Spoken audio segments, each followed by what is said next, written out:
garage company. I do too, very much. Their turkey Gouda. Are we on? I like that a lot.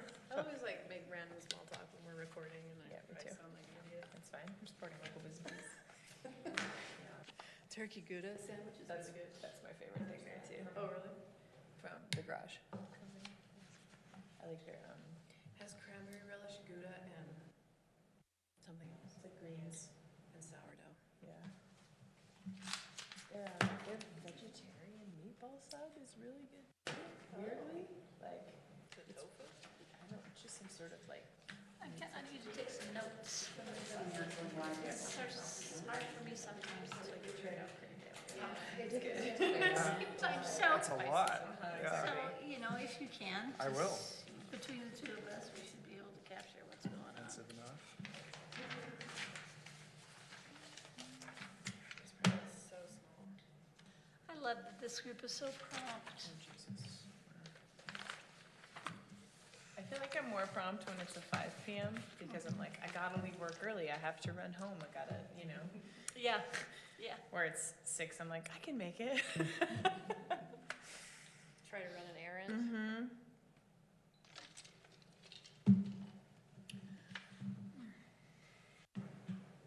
Are we having technical issues? Says everything's going, but it's not coming up Oh boy. on YouTube, so. As long as we're recording, it doesn't have to be, does it? Not technically, but we're, Is Summer still around or no, she's, she's gone? it did this yesterday too. Well, I certainly can't help you. I'm And it sorry. eventually just started. There's a reason I'm not our city recorder. There'll be a lot of this.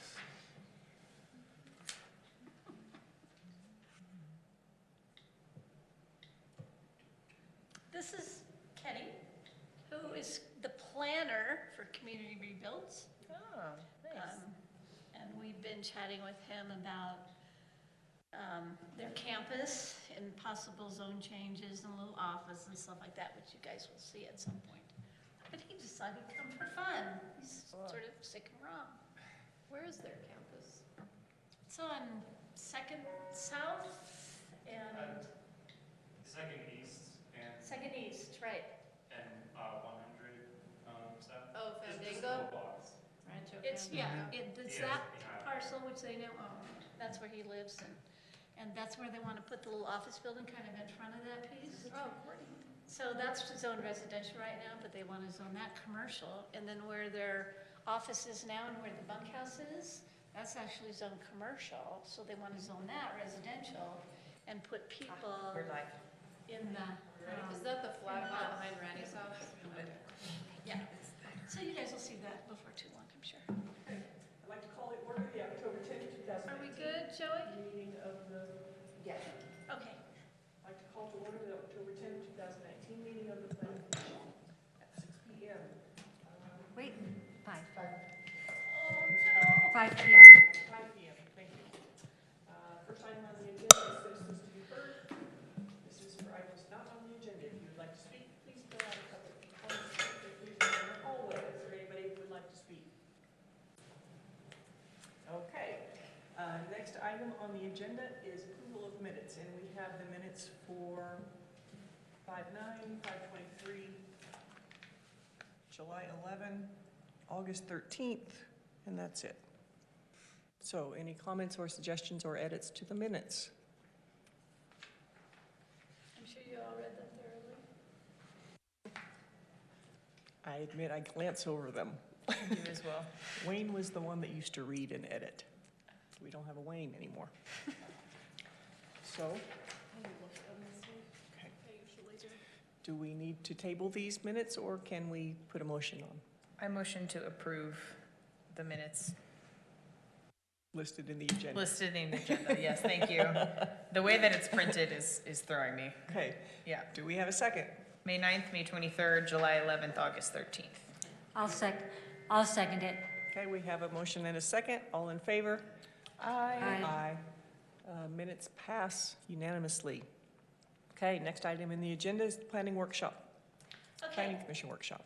so we are making progress on this, and I'm actually really encouraged. Last week, there was a joint meeting with the county council and county planning commission, specifically on these development standards. And there were some really good discussions. There was also a person there who was a hotel developer. And so we had that perspective as well, which is always kind of good to check in with those in the development community. And I think we really made some progress. And after that meeting, Zachariah and I and Mila, who is their new planner for the county, I guess I don't know what her title is, economic development specialist or something. She just joined the county a couple of weeks ago, and she comes from, maybe a week, and she comes from Jackson, Wyoming. So she has a lot of experience with affordable housing and lodging issues and stuff like that. So she'll be really valuable to our collective team. So she did some research, which I put in front of you, and we can talk about that after we're done going over this. So I think we're kind of honing in on where we want to be with these development standards. Energy is it's an important one, and I think that initially we had net zero, and the developer that was at the meeting and research that Mila did indicated that for a hotel, it's pretty hard, not impossible, but pretty hard to meet net zero. And with all of these, what we want to do is craft development standards that are meaningful and will produce better results than we've had, but we don't want to make it so unaffordable that the only people who can do it are out-of-town developers. So it's kind of a fine line. That's good. And with some of these things, we backed off a little bit on a couple things, and just really for that reason. We don't want to make it cost prohibitive so that all we get are these sort of high-end foo-foo, that we get actually a variety of different kinds of unit types for overnight accommodations in the right places. Did you just call them foo-foo? Foo-foo, Just check. yeah, that's a technical planning term. For the record. Technical planning term. Higher end, I in my experience in Park City is, once a really high-end hotel came in, then there was another, and they all try to add to each other, and it really changes everything. So while we like things like the Hoodoo, because it's lovely, we also need other things too. I was looking at a photograph of Moab, I don't know when it was, it must have been in the 60s. And all the motel signs up and down Main Street were just amazing, all these little motels. And so I don't think we want to reject those completely. And 10 years ago, there were no chains. No change, probably not, no. 10 years ago? Yeah, there's been Best Western? Great. Yeah, Motel but. They've been around? I remember that. Yeah, But they back Yeah. when there just weren't as many. Right. I There mean, wasn't now, as many all and the not as big. So didn't mean change it, Now, all but the hotels have all these little, Yeah. one hotel for every little economic niche, right? So anyway, so that's why we backed off a little bit on the energy. Overnight accommodation development shall provide 80% of their energy needs on site through solar, geothermal, or other renewable energy source. Encouraged to purchase their remaining energy needs through renewable energy credits. As an alternate, they can also meet the standard if they're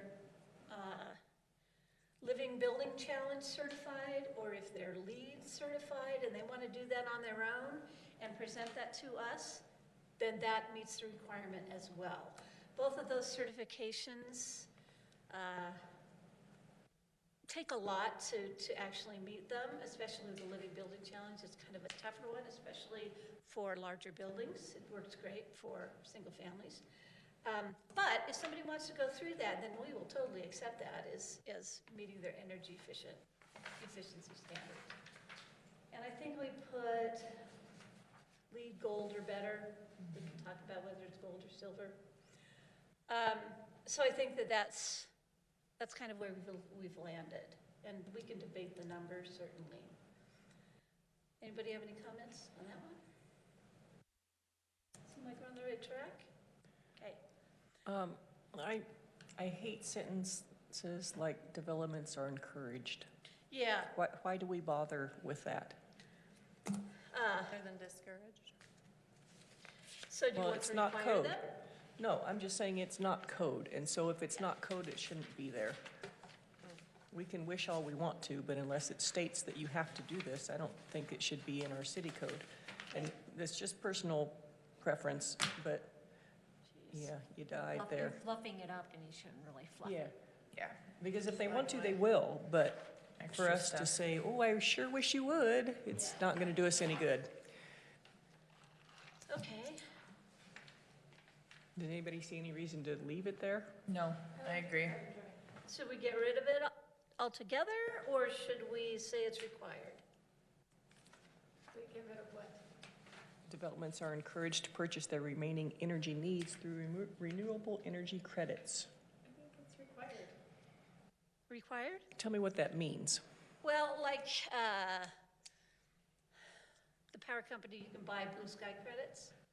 So that's the kind of thing. How much are they? I don't know. And is that a Not that reasonable much. demand? If we're already asking for 80% to be produced, Maybe that's plenty of a requirement. I don't know. I don't know either. That's the thing. I'm not comfortable putting. Yeah, I certainly don't know enough to Okay. make that decision. Some credits. To make it required. Yeah. Yeah. Or, So Yeah. that's at somebody else's level, but I think it should either be omitted entirely or it should be required. Okay. if reasonable, I think what Marianne was saying, requiring it sounds fine, but I don't have enough information to, Yeah, right now. I don't know anything. We can also go into it with a required, stating that it's required, and then, through the public input process, Okay. We may back off on that a little bit. Okay. We'll just have to see what kind of reaction we get. Water, we changed these a little bit around. Your screen disappeared. I'm sorry? It's gone, your presentation. Does everybody have it in front of them? I do, but it's so small. Okay, yeah. Can't hardly see. There it is. It's There it back. is. No, That's it's nice. back. It's just, this printing comes out so small. Oh, a big one. Well, Anyway. For us old people. The print is still very small, but That won't help you. That's how it goes. I was trying to figure out. this is the best I could come up with. no, it's good. We appreciate you printing them for us in any way. Yeah. So the one that went out online got really screwed up when I posted it. I mean, we did a PDF and posted it, and it looked great, and then when it was actually published, it cut off half of it. I don't know why. Anyway, doesn't matter. So water. We talked about rainwater catchment systems and using water for beneficial use on site, including reducing the use of culinary water for landscape irrigation. This is way more confusing now. When we talk about rainwater catchment, and then down further, it talks about bioretention and bioinfiltration systems to manage stormwater runoff. And I thought I added something to this. Anyway, there's certain soils, the whole point of these is that, water comes in and a certain amount of it can be retained, but the goal is to have it all infiltrate fairly quickly, so that it doesn't become like a mosquito issue and things like that. And I was talking to Chuck, our engineer, and he said that, where the soils are good, they work great. Where they're not, where they're really clayey and they don't really infiltrate, they're just a hazard and they get gooked up and they breed mosquitoes and. Well, the problem with that is a lot of those retention ponds are lined. Yeah, well, they shouldn't And be. so, the brand new one north of town, the Hyatt, that's lined. That's a lined pond. And so it doesn't go anywhere, it just sits there. Yeah, may have to do with the soils. up there. Well, yeah, 'Cause because they've it's got just that all, it's all that, clay. it's Minkus shale, yeah. Yeah, and they don't want to put more water into that soil type System. because it's the It'll- kind that will create sinkholes. Fun. Which is not that uncommon along the east side of Highway 191. A bunch of those properties have that icky soil. So it kind of depends. Yeah, but, yeah, we have to come up with some kind of Well, can deal with that. I make a suggestion on that? Sure. Okay.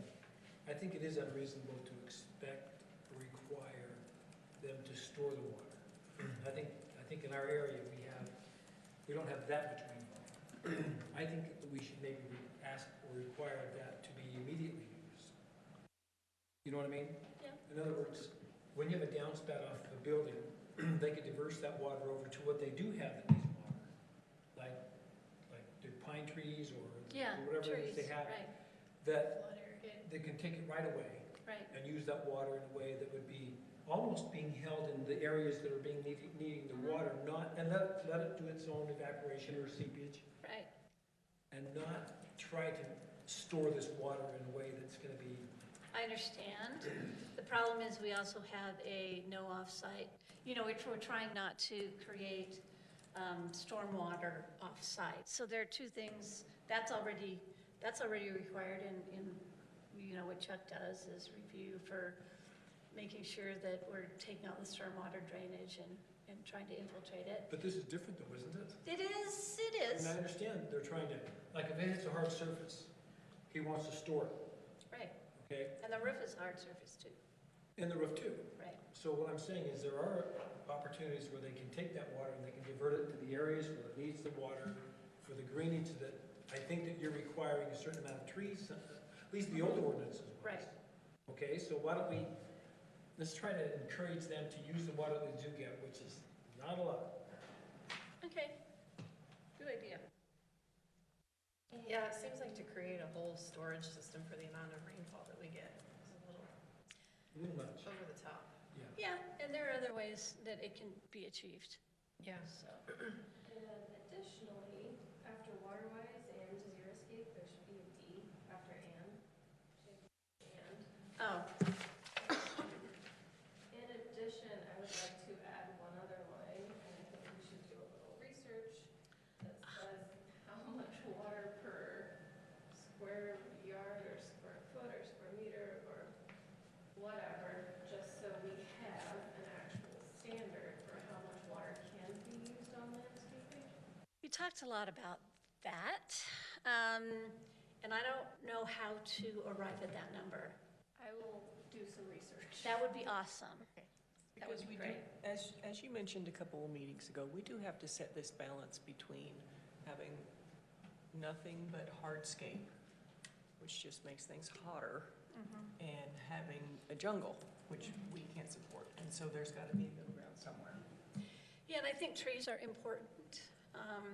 And as a follow-up to this, I think we want to relook at our landscaping standards Oh, yeah. anyway.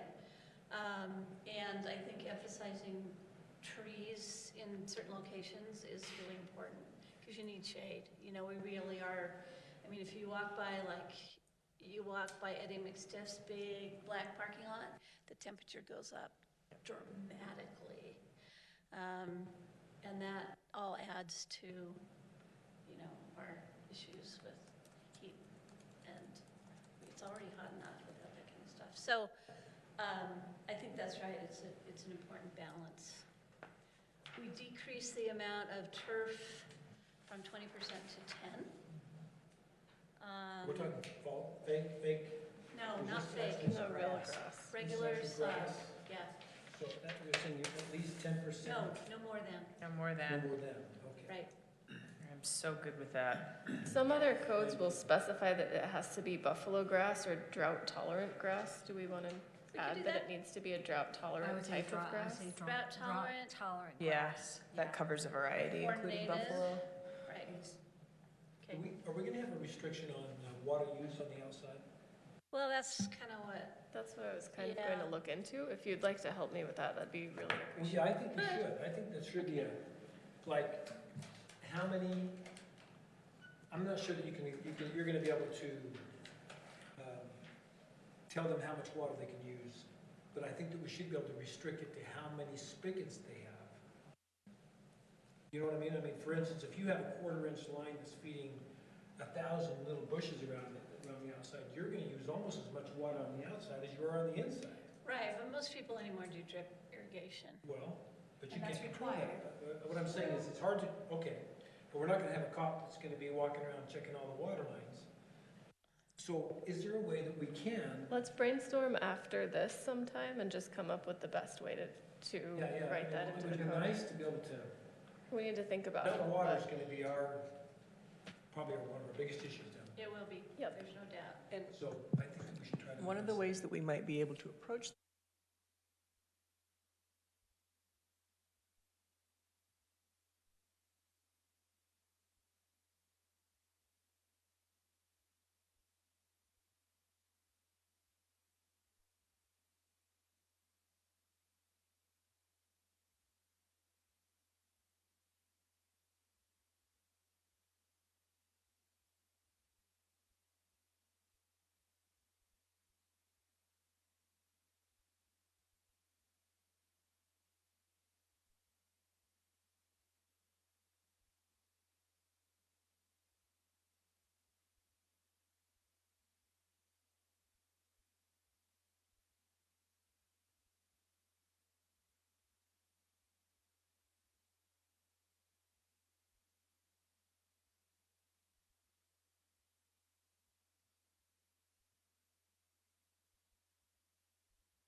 Hello.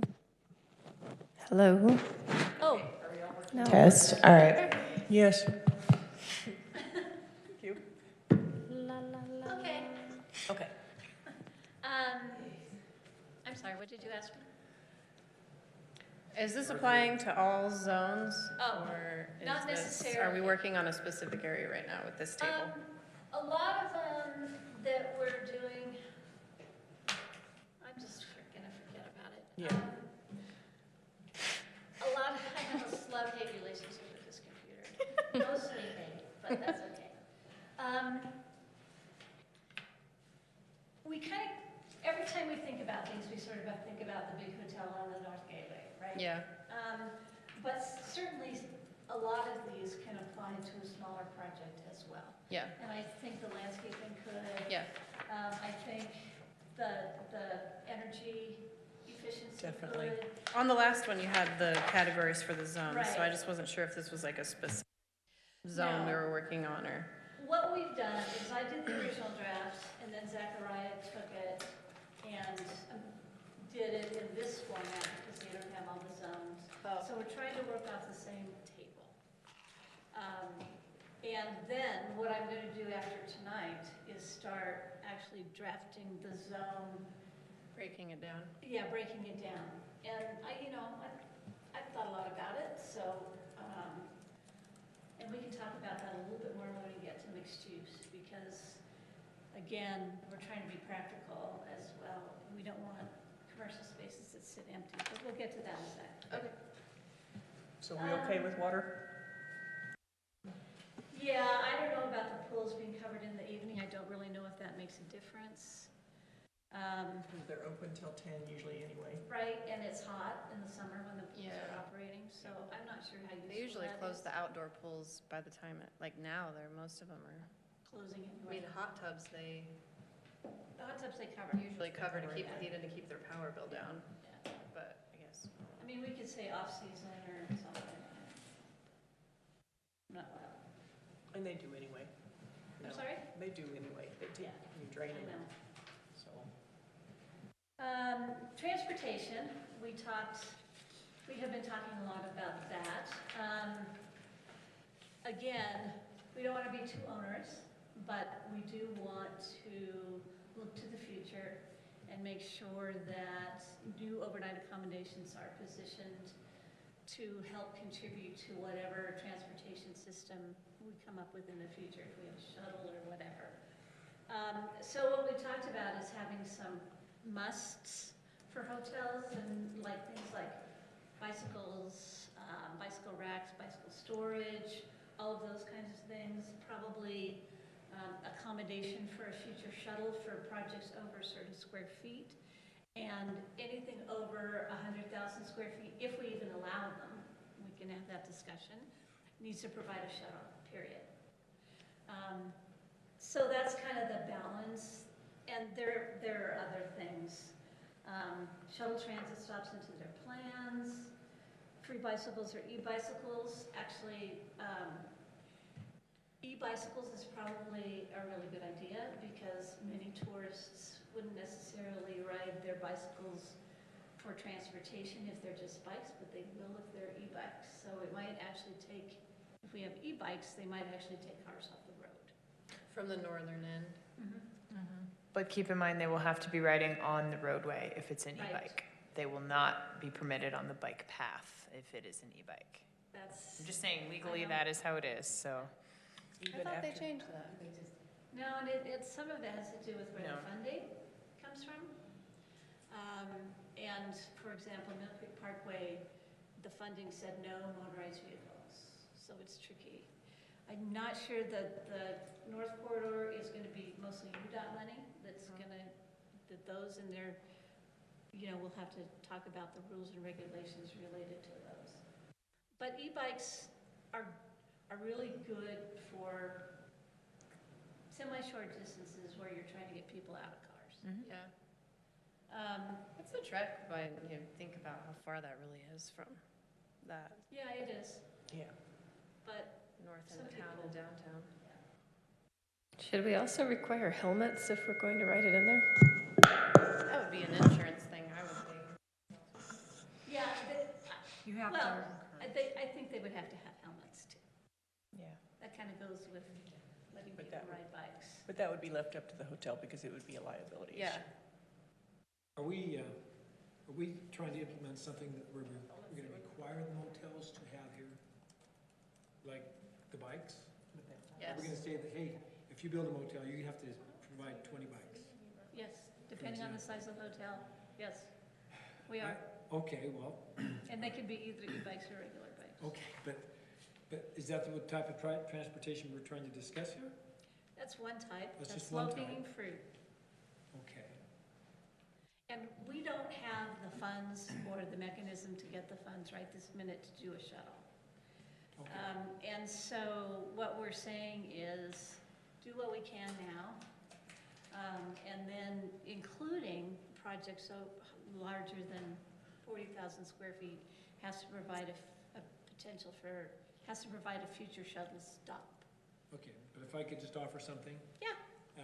Number one is that maybe we should require, if they have that many square feet, that they would have the, some kind of facility down in the foyer area for people who do eventually get dropped off by a bus or is waiting for a bus, restrooms, that kind of thing, or waiting benches, that type of thing. But I know we've talked about that before, because I think that looking down the road, we will have that transportation system. Yeah, we will, I think. Okay, and It'll the take a few other years. thing I think I'd like to suggest is that there's going to be a fee per room that will help to support the transportation system, even if it's $1. Like a tax, Yeah. room $1 tax. Room tax, $1 per room, so for an example, that will go towards financing the transportation system that the city doesn't have to burden. I don't feel like the city should burden it. I think that's a great idea. We're already kind of on thin ice, the way we use our transient room tax and our resort city sales tax. We get pushback all the time. And certainly we don't want to call it a tax. It can't be a tax, because we don't have the ability to tax ourselves. It could be called something, Yeah, some kind of a fee. but they're the ones who benefit. Yeah. In other words, the people who rent a motel room, they benefit the most. we can certainly include that and see how far we go with it. Okay. I would just like to, oh, sorry. Go ahead. I don't think that bicycles make sense on downtown properties because you can walk, but I think making, as far as a requirement, I think it makes sense for the northern end. Okay. So if you're gonna make them do it. Can you give me an idea of what a 100,000 square foot building is and what a 40,000 square foot building is? Yeah, We had that in World our last Mark? packet, that was Oh, the World Mark, oh yeah, you weren't here last time. yeah, sorry. It's okay. The World Mark is 100 and something. Which one is that? Just the That's motel, right? The great, no, the condos, the great. All combined? The one that's framing? Timeshare. Well, that's Framed up. Divide the portal. It's Are really, they- it wouldn't may you be call that even more different? than that, Isn't that different though than a, in a hotel. But that gives me an idea of the scope of 100,000 square feet. Yeah, and, the one south of town? I think that's 76,000, isn't it? The new ones, 50,000. the new ones. The new one. there is a, one of the things we gave, that I gave you was Well, maybe it's this not 50, maybe it's less than that. Okay. email. Talks a little bit about, this is research that Mila did. And it talks about how rooms are getting smaller and the hotels are getting bigger. Okay. It used to be the little ones were 20,000 square feet. Mhm. Now they're generally at least about 40. The Moab My Place, which is going in, is 29, but most of them are in that 40. But there are certainly larger ones. We have a new one that you guys will look at in the next month or so that is 111,000 square feet. It's called the Henry Shaw. It's really huge. How many rooms is Is that? it a resort? 222? 222. Wow. Yeah. Can we just say over 50 rooms has to have a shuttle? We could, or Well, that's a good idea. or because square footage participate in a is shuttle. Yeah. Yeah. That's a good point. I mean, Because it's a person thing, it's not a square foot. yeah, it's the number of people that need to be moved and cars that would need to be displaced. I like that. I like that a lot. Yeah, transit per room makes sense.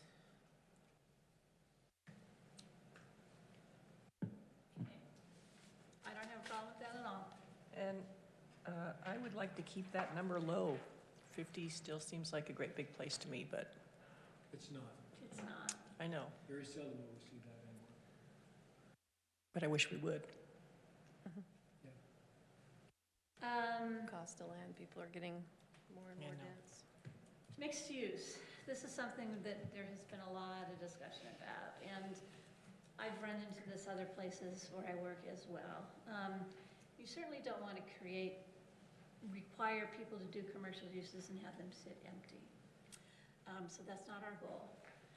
And I think a requirement for mixed use in the downtown area is totally and absolutely appropriate, because, first floor retail or office or something, and then upper floors, overnight accommodations, in the C2 and C3.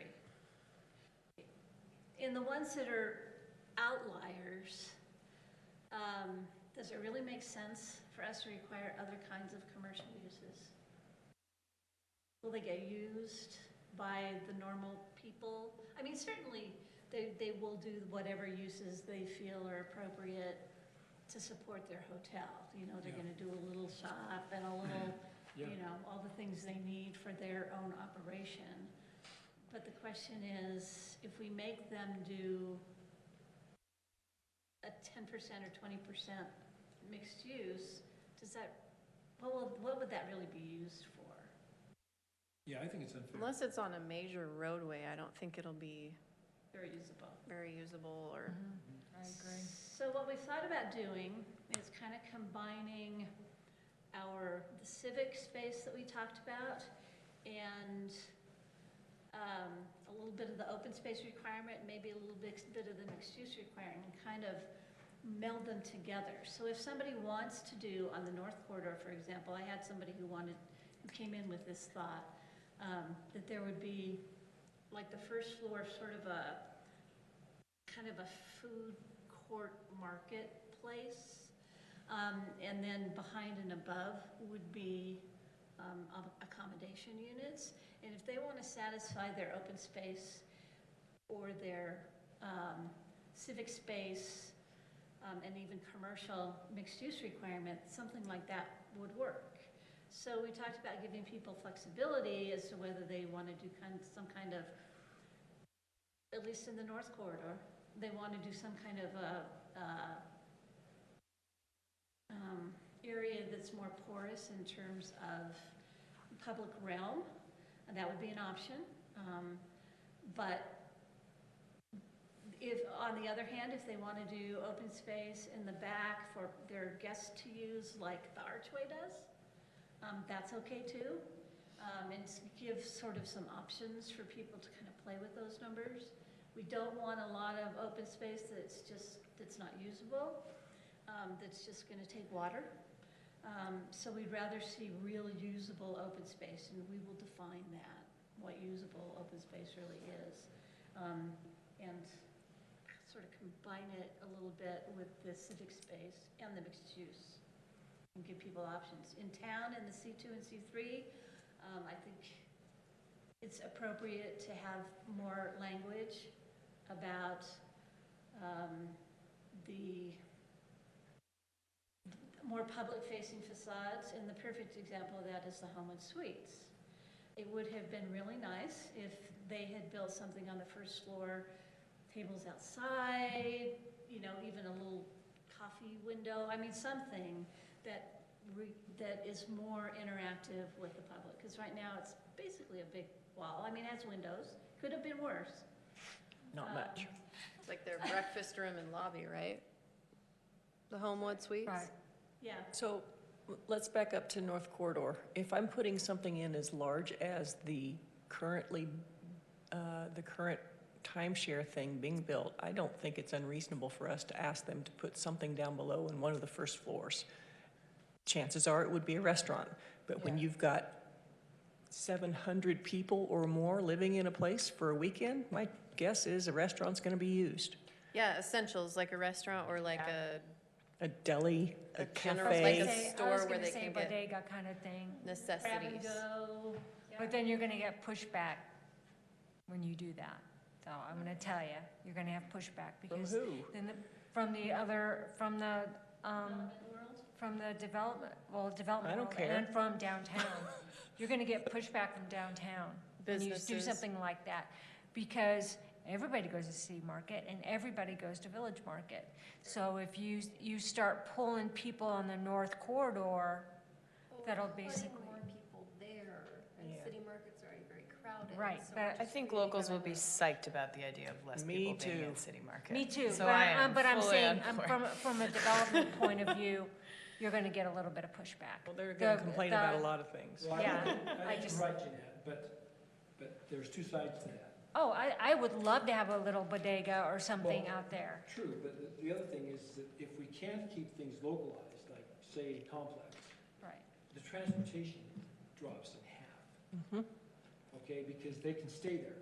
They don't have to go all the way downtown and run Right. a mile and a half in order Right. to do that. On the other hand, I don't know that we can force our hand on that, but it's truly a nice thing for people to be able to stay there overnight. Yeah. They can swim there, they can eat there, Yep. and maybe get their suites there. I don't, Buy a six-pack of beer there and a hamburger, and we never have to see them. You're so For an funny. example, for an example. I totally agree. We don't want to detract from the downtown corridor and the core of downtown. Right. By requiring too much going in up there. We don't want to build an entire village up there. But I do agree that it would be nice for the people staying there and for the people downtown to have some different options where you're staying. To just like walk downstairs and get a meal at your own hotel would be very nice. I think you're gonna see much more than that going on back. Yeah, I think we can't just because it's a little farther out. Plus, we don't know how the town's gonna develop. Who the heck That's- knows, really? That's and- why I think we should go by room. If you're putting in more than X number of rooms, well, you got to give something. You got to put something down there for folks to use. Yeah. How do you force somebody to do that? You write it down in code. And you can say it's support services. So you can say you have to do 5% support services, which would be, if they don't want to do a full-on restaurant, because apparently 75% of hotel restaurants are subsidized, because they don't make enough money on their own. Or if they want to do a grab and go, that's Yeah. what lots of people are going toward, Yeah. you know, microwave, that kind of stuff. A little mini mart. A little store, maybe, you know, a gym, I mean, all those Yeah. kinds of things. I think most hotels in general would do anyway, but the numbers seem to indicate that hotel rooms are getting smaller and probably amenities are being cut as well. Because they're, you know, the trend is to get smaller rooms, more people, less cost. And are you talking about rooms smaller or motels smaller? Rooms. Yeah, this Hotels whole are the thing. same size, Yeah, but actual bigger square with rooms footage of a room. smaller. Yeah, the rooms are getting, it says, average hotel rooms have been about 325 square feet, but newer hotels are building them at 200 square. Yeah, I think it's great. Yeah. I would just like to say, I understand the concept of providing services on site to prevent this like mass rush of people going in and out of town. But I think we need to tread lightly with that as far as like what and how much we're requiring, because when I go to lunch every day or here or there or dinner, I ask people, how has your business been? Have you guys been busy? I just ask everyone that. And a lot of restaurant owners have been really slow this summer. So if we're gonna, you know, spread this, you know, require more restaurants and I think it's more competition, and it, you know, businesses downtown may not appreciate that if they're. And I wouldn't mandate a restaurant. I would say it's mixed use. It's a relatively small amount. Yeah, You know, just, yeah. if you want to make it a 100,000 square foot restaurant, great. But if you want to make it a 200 square foot grab and go or mini mart, great. And we'll make that percentage relatively easy to meet. Yeah. And also with requiring bikes, are we gonna affect the bike shops, you know, depending on what kind of bike, you know? Just think about the other I people we may agree. be affecting. But if yeah, no one's renting a minimum bike rental is $60 in town, and you're not gonna rent that just to get from your hotel to town. So I don't think that's gonna compete. And I don't think the either. kind of Yeah. bikes we're talking about are like townies rather Right. than Yeah. technical mountain bikes, which is. Right. I tried to rent a really normal little bike for around town when I first moved to town, before I brought my bike down, and you couldn't.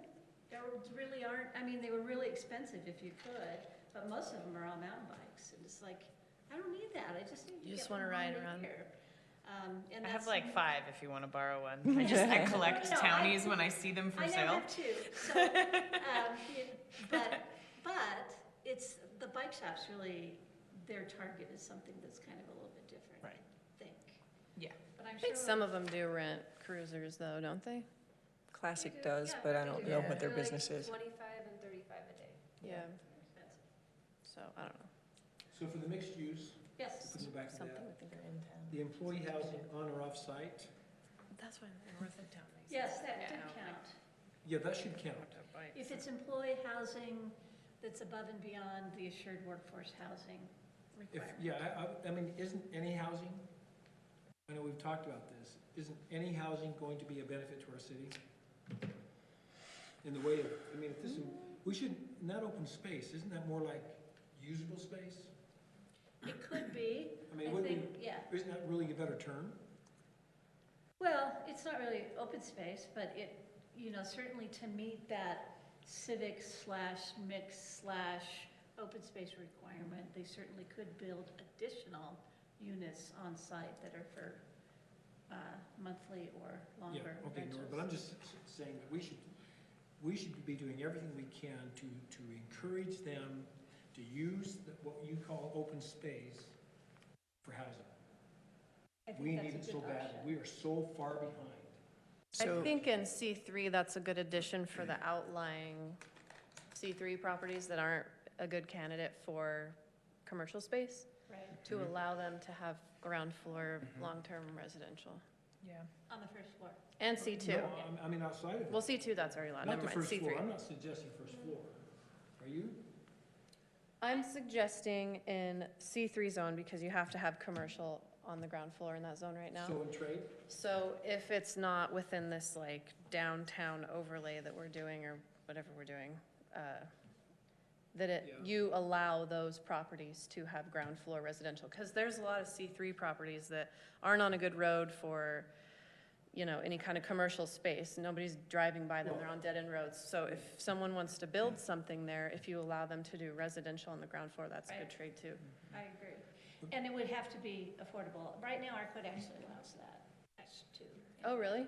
Yeah, if it's first floor and it's deed restricted, you can do it. Oh. Deed Well, restricted, that's okay. And not deed restricted too, Yeah. I think would be a good addition. Okay. But also you've got here in the red, that's another option, is just completely remove it out of C3, which I think we should do. Remove what out of C3? The Overnight requirements of accommodations? businesses underneath, Oh, underneath but the first floor. it's our commercial zone. Well, So but- if it's not gonna be commercial, we shouldn't zone it commercial. Right. I mean, it probably will be commercial, but I think it precludes the option of doing something, which maybe, I don't think it changes the zone or the character, but if it makes sense for the business owner or the commercial property owner to have some residential, I think that makes sense. Yeah. I mean, agree. for On those the few first floor? times, yeah, I think so. I don't think it's gonna be competitive necessarily, but if you have a property owner that, maybe that's something they'd consider, but because it's specifically excluded in code, that's not even on the table, I don't think that's necessarily. So what we're saying is that not in the entire C3, but on the off streets of the C3, we're going to choose areas where it's appropriate to have That's what we residential. talked about last time. Yeah. It sounds we like did they're talk proposing about all that. of C3 if you want the option of doing residential on the ground floor, you Well, can. but last week we. I understand it. It's Last the time we way, didn't that's the discuss way it our that code is right now. It's all of C3, it's not allowed anywhere. So. Unless it's the deed last time we restricted, had she's saying. Our meeting about this, we talked about if it's not on Main Street, right? Mhm. If it's set back, we should not require that C3 to have businesses underneath on the first floor. Or First West. Yeah, Should have that you could do businesses long-term You can do residential. whatever you want, but not require that, because I think it's ridiculous. I think we need the housing. I Sorry, Nora, understand. but I I just- understand, but where this all started, when we did the big focus group stuff and the public meetings, it was not just that we don't have enough housing, it was also that all of the commercial parcels were getting eaten up by hotels, and that the locals were feeling a lack of availability for commercial uses that really support the community. Yeah, hair salon, coffee shop. I think, Dry cleaner. I guess what I'm saying is I think we are economically very likely to still get mostly commercial uses, but in those random situations where it does make sense, maybe that's split and it's a bodega and then someone's long-term apartment on the main floor or something, I don't see a reason in code where we need to have that sort of protectionism actually written into our Okay, law at this point. Personally, I just don't want to see second homes, like when you go No. to a beach town and it's just a bunch of second homes that are not occupied, that's really unappealing. Mhm. So I think the idea of having it deed restricted, but just to residents that are living and working or retired and living in Moab full-time is. yeah, we could do that. I rather think than have it- residency requirements, Yeah. if anything, is, that as a base, I think is good. And I'd like to see residency requirements on any housing that goes into any of these things. too. Yes, I agree. Yeah. Okay. So anywhere we're gonna allow people to live, it ought to be full-time people. There are a lot of people that come to Moab, though, that are retired, that travel in like 3 or 4 or 5 month increments, and they just want to live here for like the summer. So I think it's a good thing to like, Gotta be consistent. but they want long-term. They're not where they can afford a nightly rental rate to rent something for 4 or 5 months. They look for like, there's a gap, is what I'm saying, between long-term and the nightly rental, where I think it would be What appropriate do to those leave people space. do? For permanent Typically. residents. Typically, like people that inquire to me, they're retired and they're coming here to paint red rocks for the winter or hike Yeah, there are or, a lot of those people in town. yeah, they tend to come in the off-season and they want to hang out for 3 to 5 But they have a months. permanent residence somewhere. They're not permanent residents here, though, is what I'm saying. So Yeah. a space to just, it would restrict them from anywhere to stay, is what I'm saying. Affordable for them. What do they do now, I guess is what I'm saying, I'm asking. Like, do they Well, like, take a lease, like a 6-month lease, or?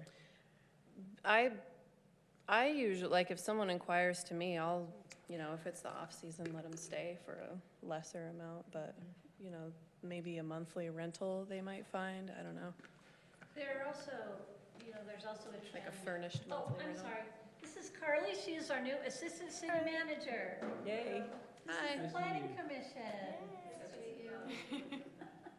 She just started last week? 2 weeks ago. 2 weeks ago. Yeah, so we're happy to have her help Joel out, so.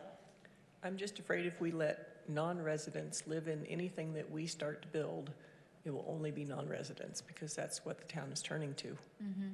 Every available space is being taken up by people who don't So, actually live here. What's the recommendation, how to prevent that? I don't think you Residency make the whole requirements. thing restricted. I think a portion of it would be Portion of fine, them. but I would say Leave some portion of them, 'cause flexibility. that's exactly what I did in Uray.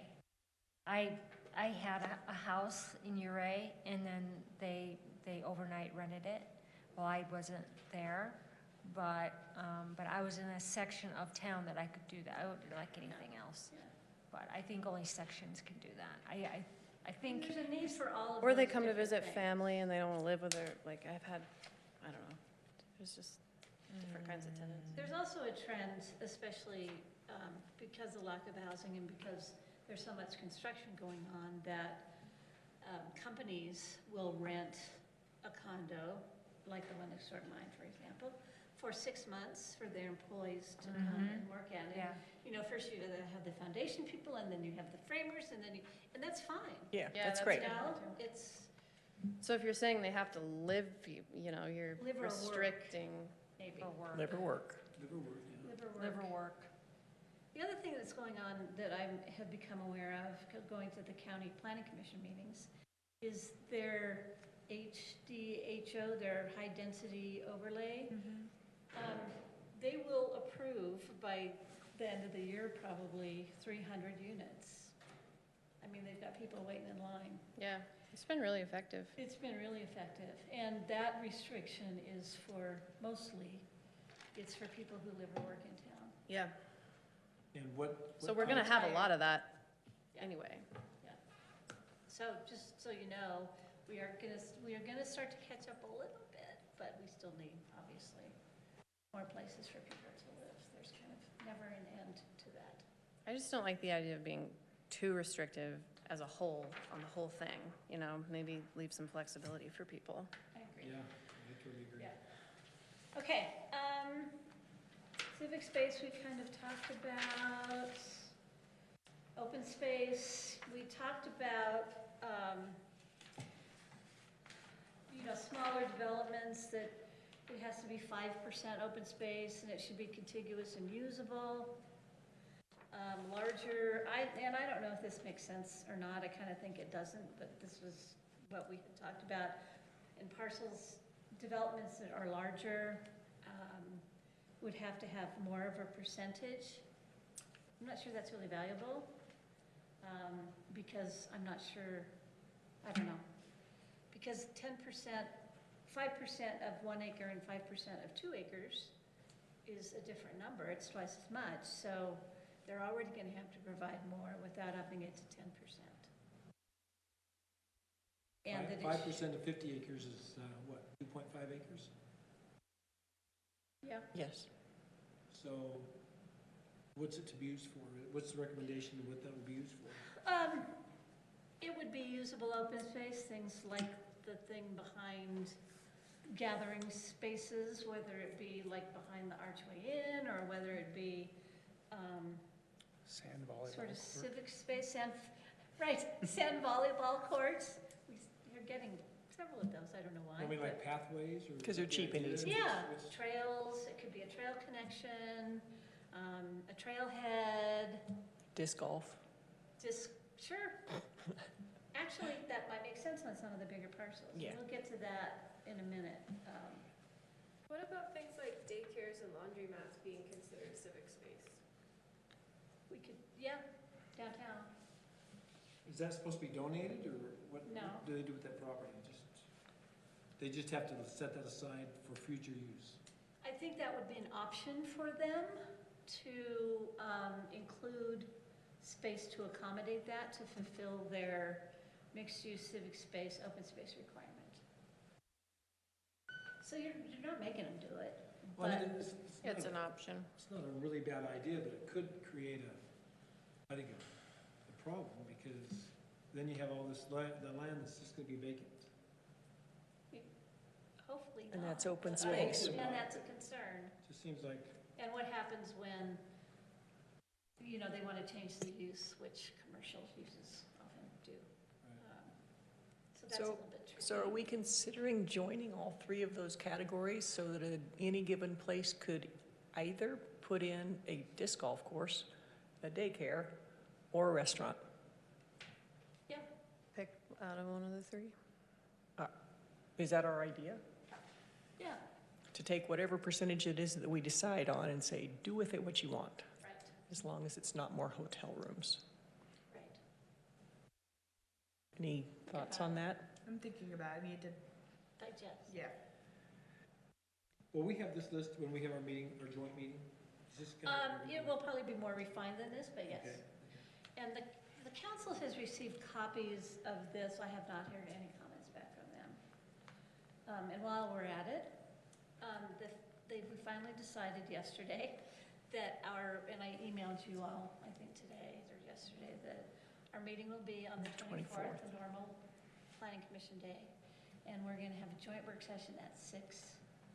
And at 5, we do have one item on our agenda that we can deal with at 5. But I'll talk about that at the end of it. So we get here at 5, regular planning commission meeting, then joint meeting with the city, and then the city has their regular meeting after that. Correct. Right. Got it. So our joint meeting is an hour from 6 to 7. Great. I wish it were longer, but We're that's all I fine. could get. You're here at 5, we'll be here from 5 to 7. On the 24th, is that what it is? Yeah. Thursday, the 24th. So that keeps it within the hours that you guys, it's most convenient for you all. so. Yeah, thank you. Yeah, it's great, actually. I'll have to miss that one, I'll be in Salt Lake City. So, Sorry. so let's stew around with the idea of civic, open, and mixed-use percentage, a percentage. And they can use it as they wish, and those percentages may change depending on size of development. Maybe. Just my initial reaction would be to break mixed use off of that. I don't know. Yeah. I think civic and open space make sense together, but depending on the zone too. I mean, that Usable depends. space.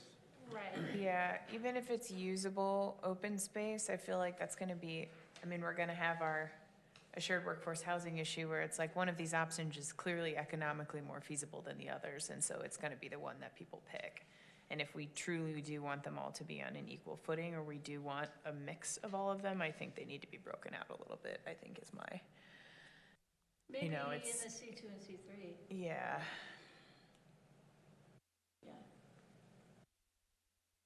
Okay, then we get into the building heights.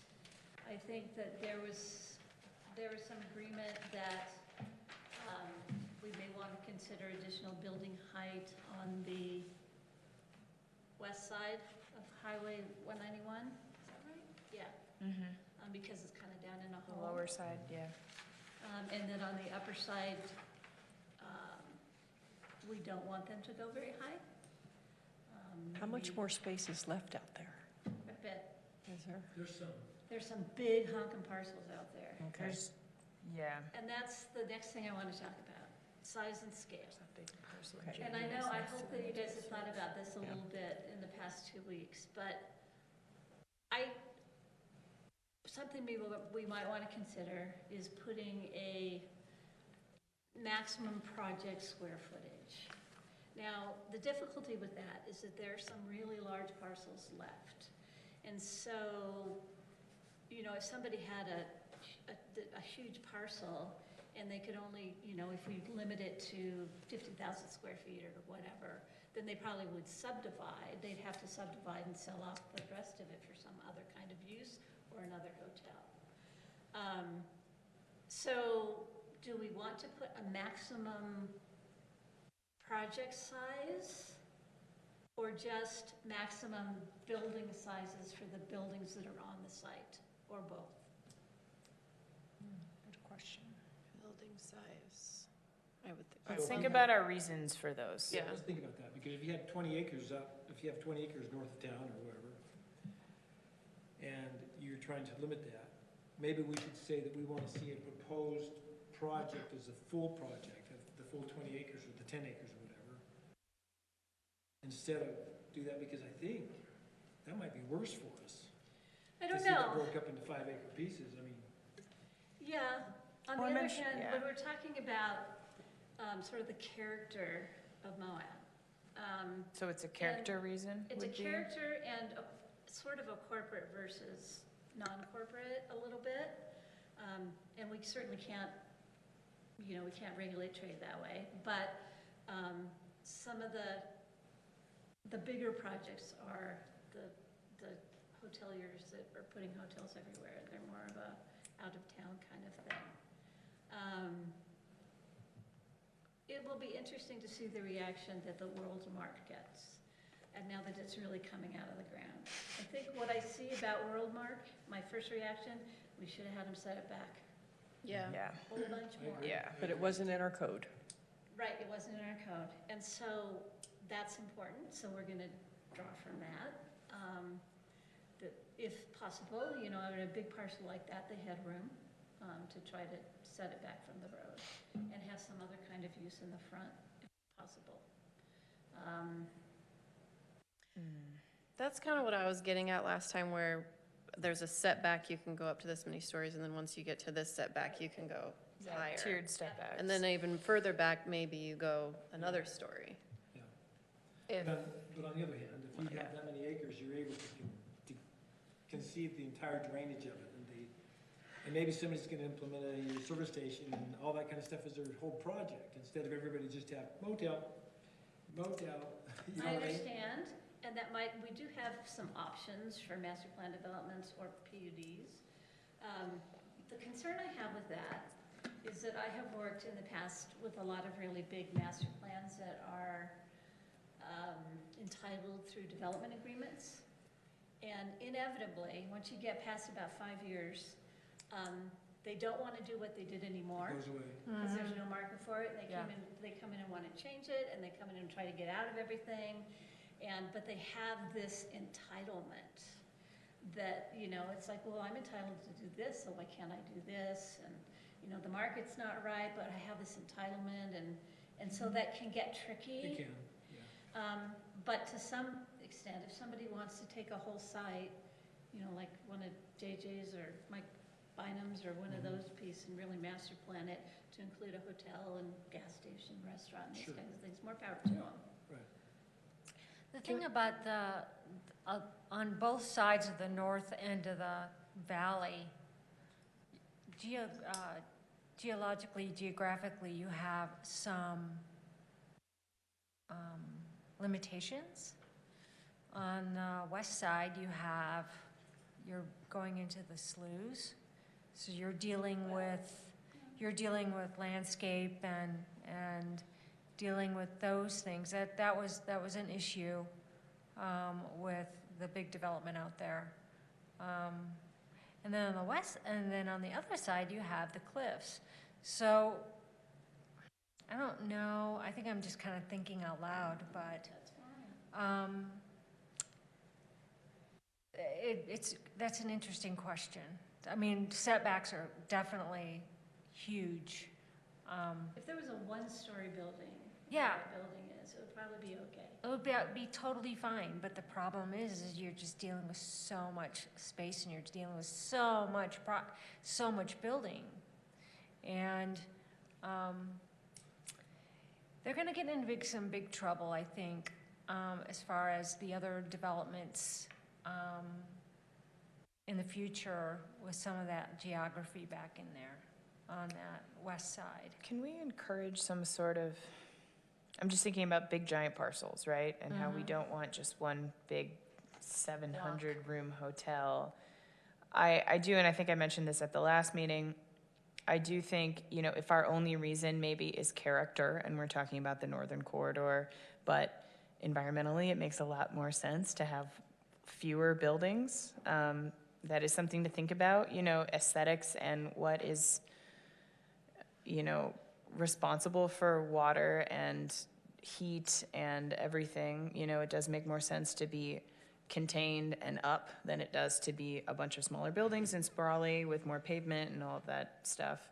But at the same time, we don't want those giant developments just for aesthetics. I'm wondering if there could be some sort of either an incentive or something we could do to incentivize breaking up some of those parcels where there is some sort of subdivision incentive where it's like, yeah, you have your 30-acre parcel. If you were to split it into 4 parcels of varying size, one of which would be a hotel. Because I feel like those are almost the best uses of some of those. It's you'd get a variety of things. It wouldn't have to be just one project or one development, or you wouldn't have to do some sort of master plan that is fairly difficult to follow through on as the city later on. I don't know what the major hurdles are, but I'd be really interested to hear maybe from folks like JJ or Mike, what would incentivize you? You don't even have to sell it, just like subdivide it and make it so we're doing a hotel in this, you know, back left corner. We're gonna do a little natural food store or something in one of the other ones, or just some other commercial property. Like you could get something that they couldn't get now when they went to go subdivide their commercial property, if they did it in that matter. So one of the things that we have going for us, so we don't really notice as a planning tool, is Main Street frontage. And that is if your building has Main Street frontage and meets up with Main Street, then you can say it has to like be a hotel or a restaurant or mixed use or whatever. Do you know what I'm saying? So like the front of the lot where it meets Main Street would be required to be the hotel, and you might have 15 acres behind that, but that wouldn't be allowed to be hotel because it wouldn't be Main Street frontage, so it would be something separate.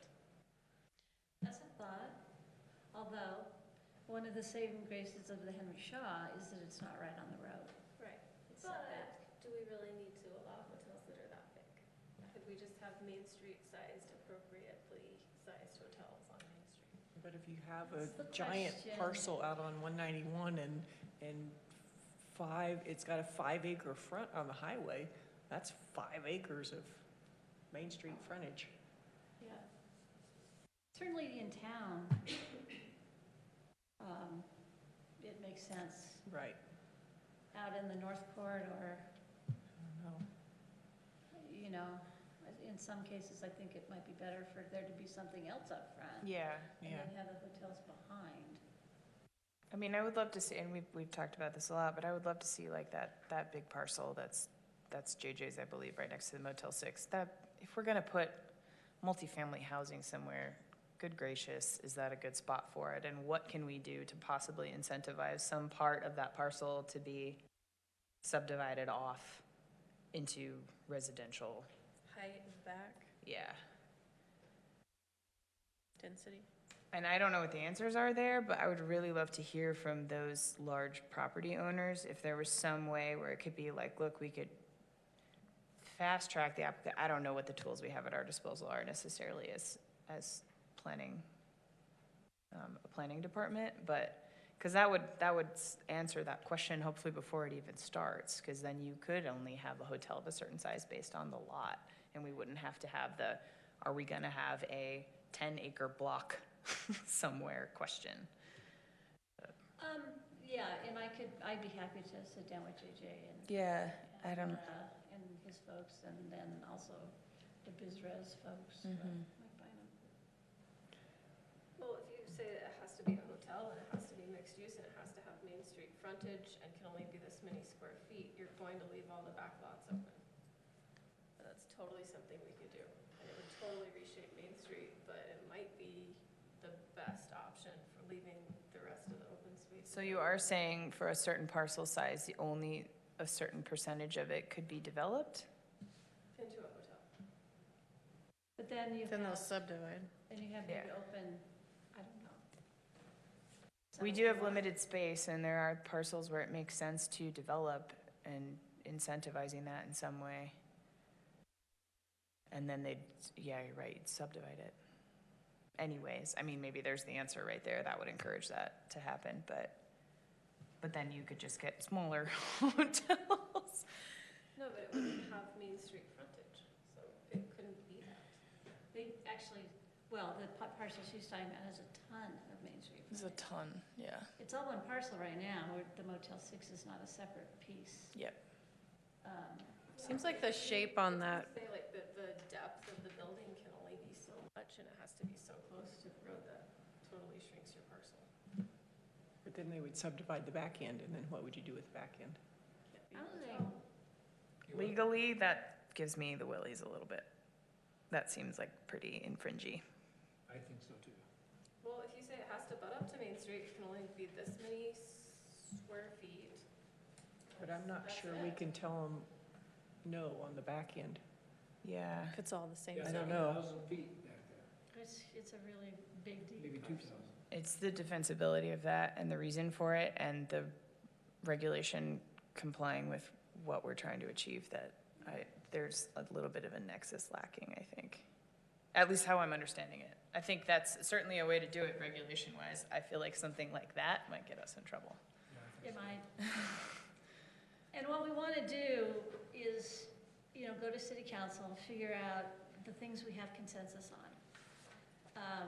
And get those things adopted, like the energy stuff and the water stuff and all that. And we know that we will need to tweak things as we move forward. But, we really want to put the basics in place as well as we can. So for me, the basics right now would be this step, Tiered tiered setback. height, yeah. And I think our setbacks off the highway should be huge. In relation to height. It's a huge building. Well, I think Or our you can- setbacks off the or you can highway. say when you're standing on the highway, this is the line of sight, and it can only be this much above the line of sight. Yeah, I don't think we should necessarily change it, because they're all kind of lined up right now. So if we make this person go way back, that would be kind of weird at this point, because there's not very many parcels, but I just maybe feel like- control the height. I just for a feel like the world mark showed us that our setbacks need to be bigger. Height within Or that outside setback, needs to be I limited. think. Setbacks. Or the building needs to be shorter. Actually, they're. how Isn't far it back are they? relatively in line with the properties next door to it, or is it way closer to the highway? I don't know. It is actually And what was closer the to the what was the highway. question?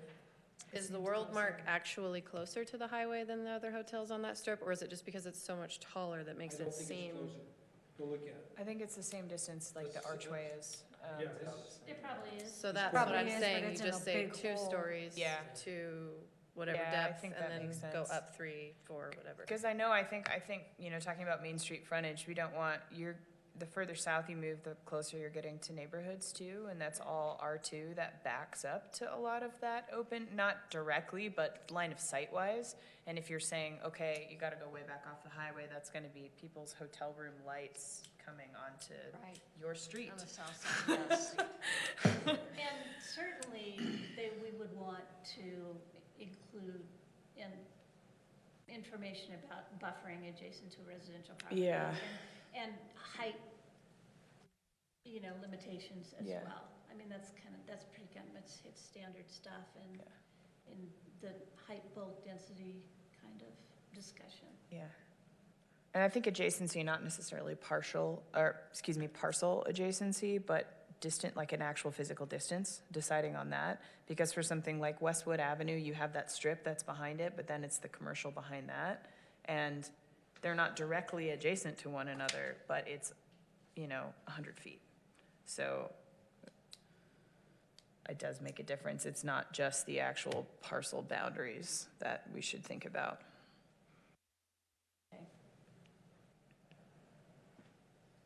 So can we go back to height for just a moment? Are we someplace with the scale of things that we can move back to height? Yeah.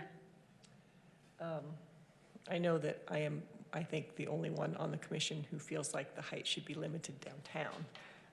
But I would like to have a discussion here about it. In town, you say? In town. I think we should leave it at 3 stories. I really do. I agree. You want smaller Just 'cause than we're that? limited on space.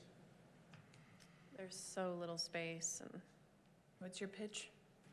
My pitch is that we have enough rooms already. We don't need to be blocking out the sun anymore. they're not Basically. necessarily all gonna be rooms, though. Like, think about the small parcels on Main Street.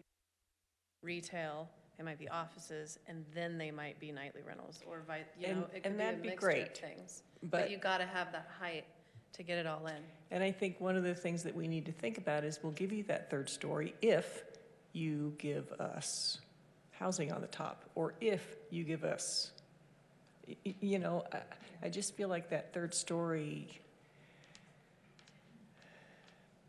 I don't know. Well, you know, Maybe, and having too many rooms is really across the entire scope of all this, so we can't really address that so much. But I think the three stories is not that bad.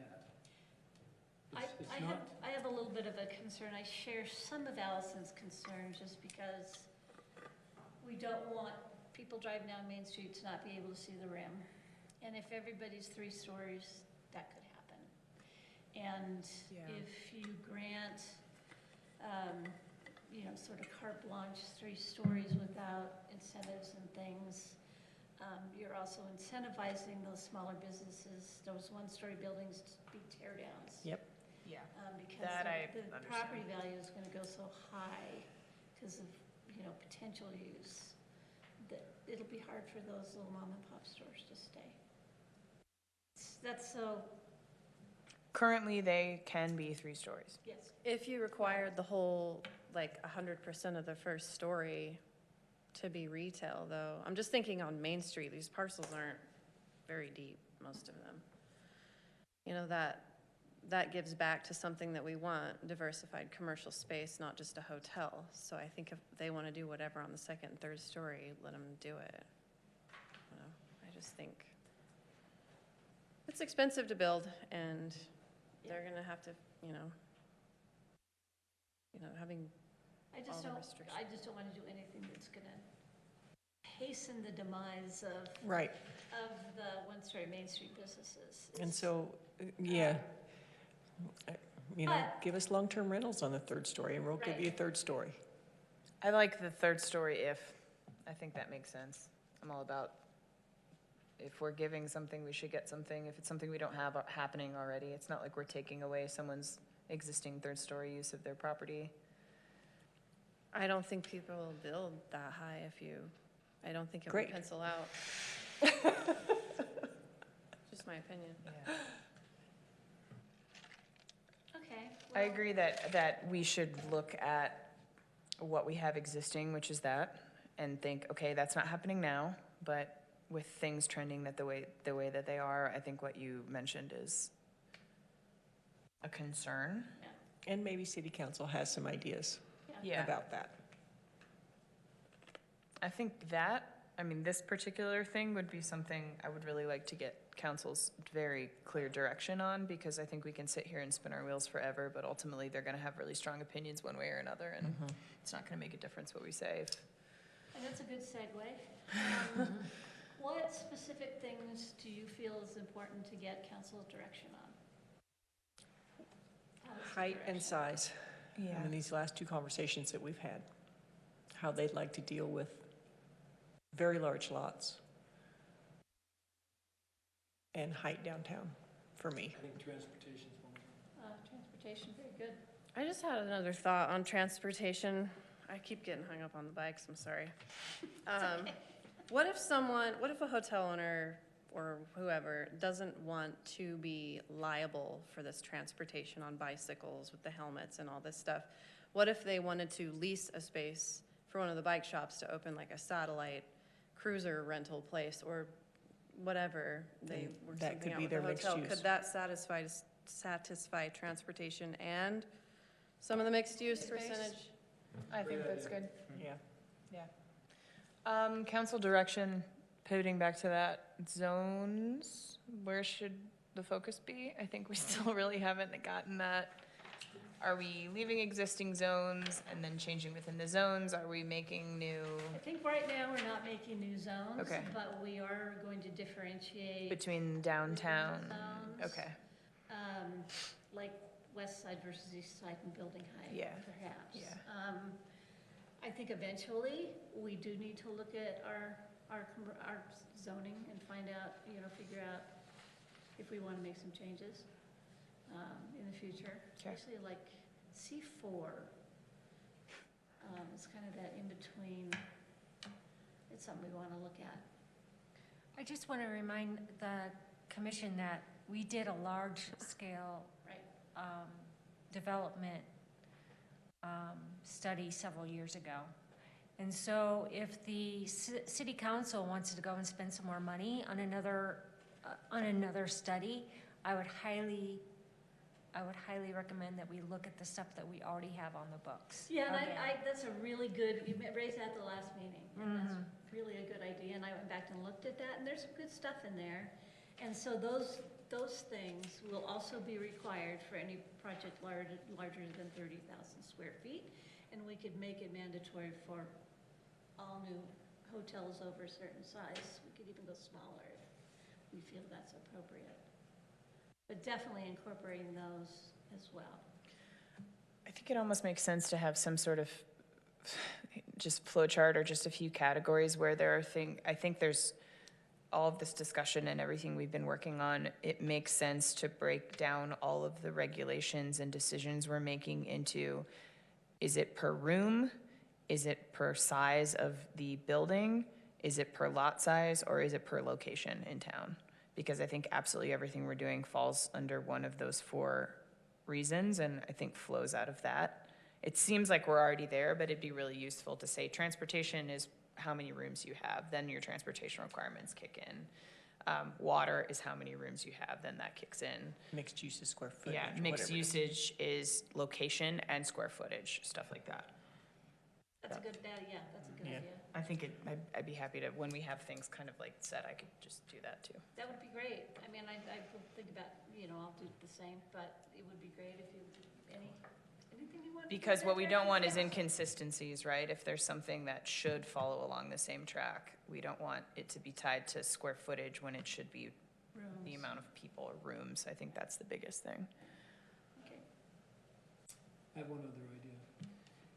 Could we make a trade-off for employee housing if they have the capability of putting in like a 48-unit rental apartments, Long-term, long-term? And just, Downtown, or where are you talking? right on the site of their, within their So, footprint of what they're doing? a trade-off for square footage or density? Is that what you're saying? Or trade-off, No. so they don't have to meet the They don't have to shared meet the workforce housing? Exactly. Well, it's kind of the same thing. Or open Because space. It doesn't have to be their employees who live there, as Well, long as not it's necessarily, but when you get to have, they don't have to require maybe 6 units Yeah. for that. We're asking them to do maybe 4 or 5 times that. Yeah, exactly.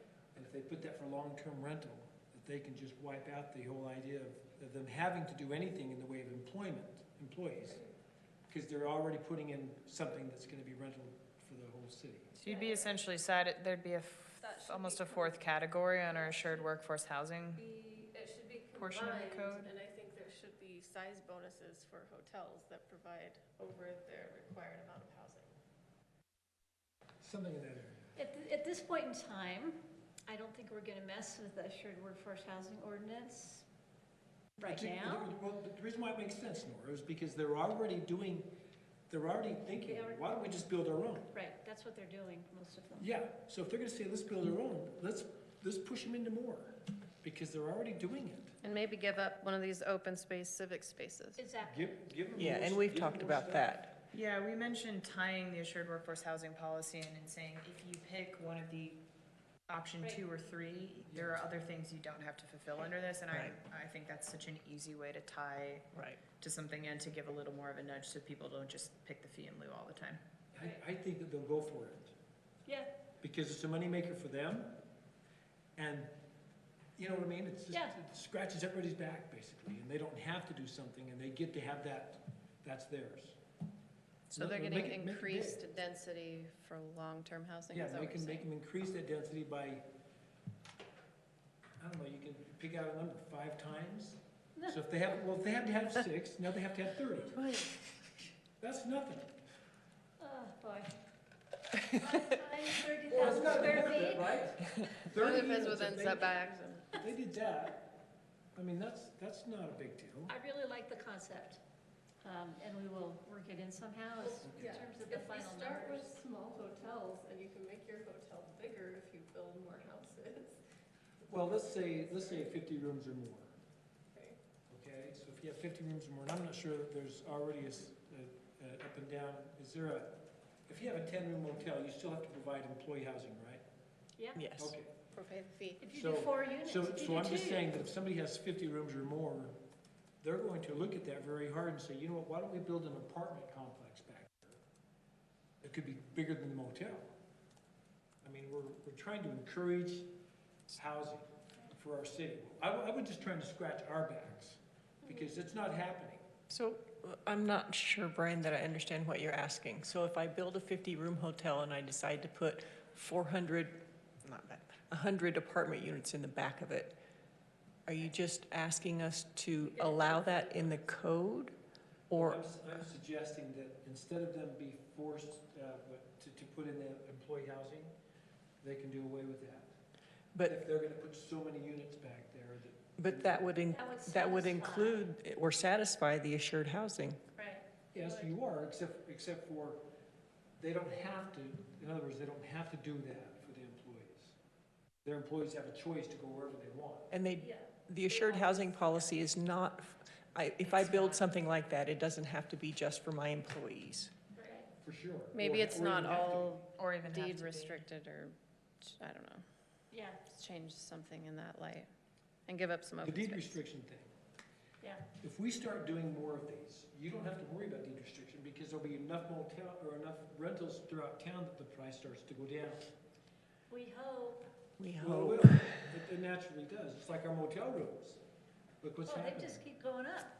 Yes, but once we get all these rooms on board, I can tell you, Prices are getting competitive. they're very And, competitive, and, and they're gonna and start. so when that starts to happen, I'd be more than willing to let loose of the deed restricted, low-income, affordable housing partial of our assured housing.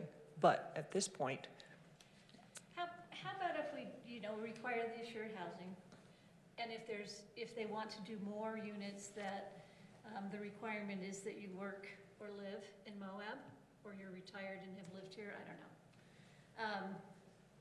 Then you get, you don't have to do some of the other things, and maybe you get a density bonus or an extra story or Yeah. something. and I'm fine with this, I just don't want anything back there to be, I don't want a one-bedroom apartment that's being built behind a hotel costing $4,000 a month to rent. I agree. Wow, I don't That's- see that. We're way far off from that. Yeah, I don't But see that happening. That's I my think- point, though. I think the more we start, we just have to kind of get away from that and understand that we just have to get them built. Yeah. Let's get I more of think them for- coming. I mean, in. look For at the sure. high density, the county, theirs is essentially, you have to live here and work here. And look how many people are applying. Yeah. Look at Because there's PAD. no other Has anybody choice. applied for PAD? Well, No, nobody, we need to work on the pad. It's ordinance. too restrictive. It is too restrictive. and it Still- only applies in a very small area. Right, we don't have No any. incentive Yeah. for people to do the pad, because you can already get a buttload of density in We, the we, R3. we talked about that. It's just, Yeah, it doesn't work very well. not the way it is right now. I mean, that's We definitely just need to work on on my it. right? list. I Yes. agree. Yeah. I think the concept's great. I think for right now, Brian, I totally understand what you're saying. I do too. I just need to be I just, careful. yeah, but I think keeping this focus a little bit smaller, and then once we're done with this, maybe loosening that, Go into that. tying over to assured workforce housing and tweaking with that a little bit, maybe would make more sense. Yeah, I don't want to mess with the assured workforce housing as part of this process. Yeah. Yeah.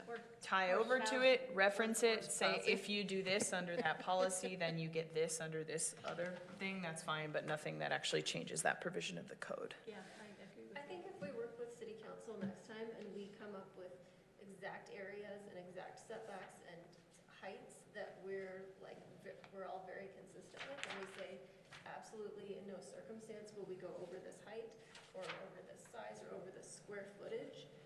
And then we have a little bit of wiggle room to start out with a smaller building, and then you can wiggle into a bigger building that meets these that we've all agreed on in exchange for something that the community needs. So you start out with a small hotel, you negotiate your way to a bigger hotel in exchange for civic space and housing. So JJ1 builds more housing, JJ1 gets a bigger hotel. So back to city council priorities? Yes. what are the things you want to talk to city council about? So we've got Did we talk height, about water use, Oh, that's a good one too. not requiring storage more the immediate use?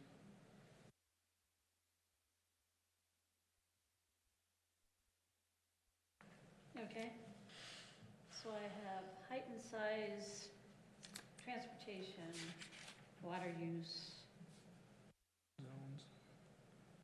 setback and height is kind of included already, setback and height. Size. and maybe council has a better idea of whether or not they would like to see the whole energy renewable credits thing required or not. Since that was our first topic, might as well clean it up if we can.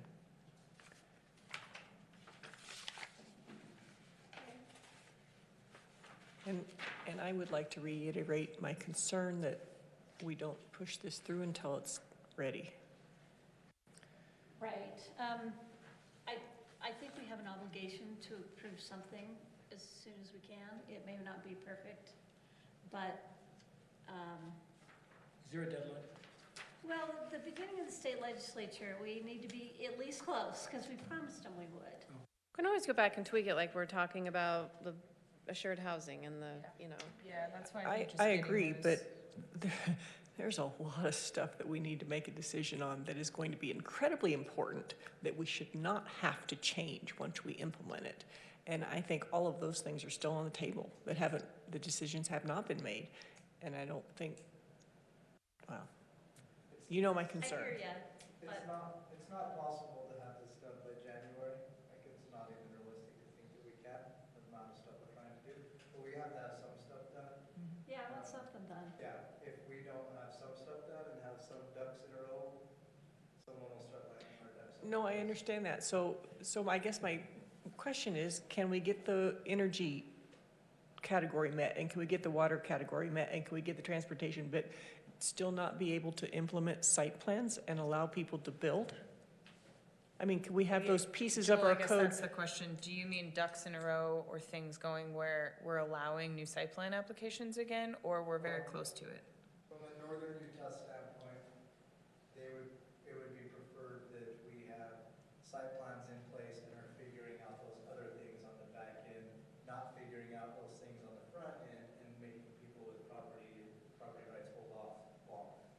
I'm just not sure how we can do I'm that. not saying that's how we need to go, I'm just telling you that's Yeah. the outside perspective. I mean, where we may end up is in the RC zone. We require all these things. Maybe we start with 2 stories and you can go to 3 stories if you build more housing or something. Something that's pretty restrictive but would still allow people to come in and file an application. And then maybe we have the C3 or the C2 or both of them. We have enough so Yeah. that somebody could at least apply. And then maybe they're pretty restrictive at first, but at least to get us going. Yeah, I think that makes sense. I'd rather anything, I mean, we have to expect that once we open the door again, every gonna be lot Black in Friday. Moab could have a site plan It's not gonna happen, obviously, but we should, we You don't never want, know, right? And yeah. The pad's a perfect example. That thing got kicked around long before I got here, and the fear was that the town was gonna get overrun. We Not passed it, happening. we yet to get an application. And I think that's because of what we passed, but nonetheless, that's, the fear of getting overrun by this definitely complicates with that. Yeah.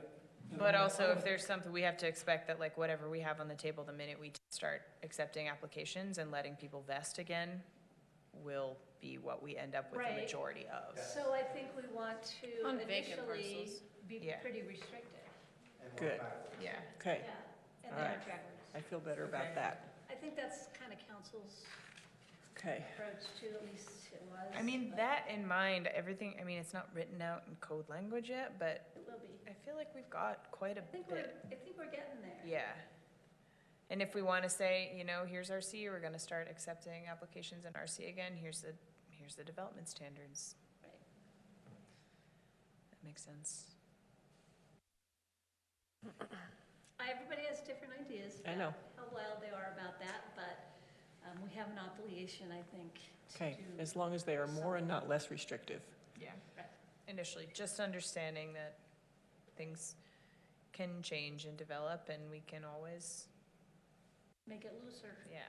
If we're too restrictive, would they look at it in the same light as not having anything passed, though? I mean, could it be No, negative? I'm not saying it would be great, but it will not be the same as not. Yeah.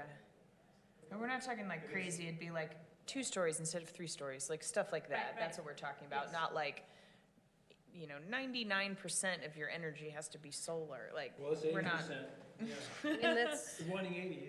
And 80 may change That's through the public ridiculous. review process, quite frankly, but we'll see.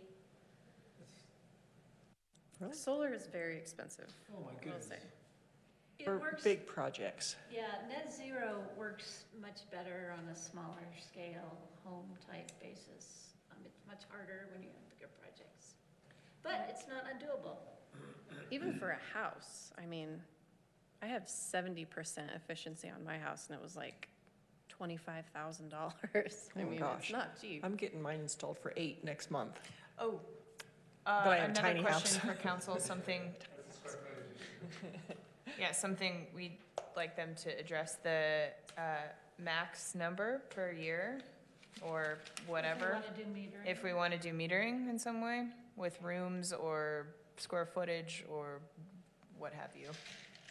Because I feel like that's something that could surprise us if we don't know that from the outset. Yeah, I think that's a good idea. The Metering county what? was chosen to do Metering, that. like we talked about at our last meeting, metering amount of rooms per year. Where is it in here? But Yeah, yeah, it was the idea of whether or per, not they want to do that or not. yeah. For what? Follow up. I'm trying to, I forget how it Well, was I don't know if phrased. I don't have I it don't in think we front of should me. do that, but are you just saying we should ask city council? Yes, Oh. that's what I'm saying. Right. We need to know if they if wanna that's go something there. that they want. Because that was in some of the initial discussion. Yes. It was, that's a good I point. don't have my last time's packet in front of me, but. Yeah, what did it, there was a couple options on that, and I feel like I don't know, we'll just ask them. Yeah, I just wanted to incorporate the water study, the new water study into any of our hotel planning. Gallons per person per day should be a huge consideration of what we're putting in. Did you Would that be talk to the engineers about that? No. Presentation? I'm happy to meet with them if they have the report ready and they want to talk about it. Sorry, I was directing that at you, Nora. Were they gonna do a presentation for us or something? Didn't we talk about that? Water, Yeah. I don't know exactly where we are with the water study. I hear kind of two different things, so we're Can working on it. What does that mean? we, Are there any issues with our water systems? Depends on who you ask, that's a very political question. That's the problem. Oh, it's a political question? Yes. It's not a science. Are you saying water systems or water? Well, availability. That's a political question. Okay. so Nora, is there something regardless of where the water study ends up being when we're getting code drafted? Can we have a reference to that, saying like this is dependent on this and it can be subject to future amendments to reflect the findings in that? That way it makes sense and no one's shocked later on if it comes back. Maybe that's super arbitrary, but it's like the general plan thing. It's like, we expected this, so here we are talking about it again.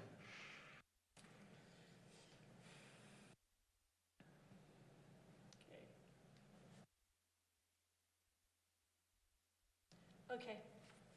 So what I'm gonna do, Your note-taking is so impressive.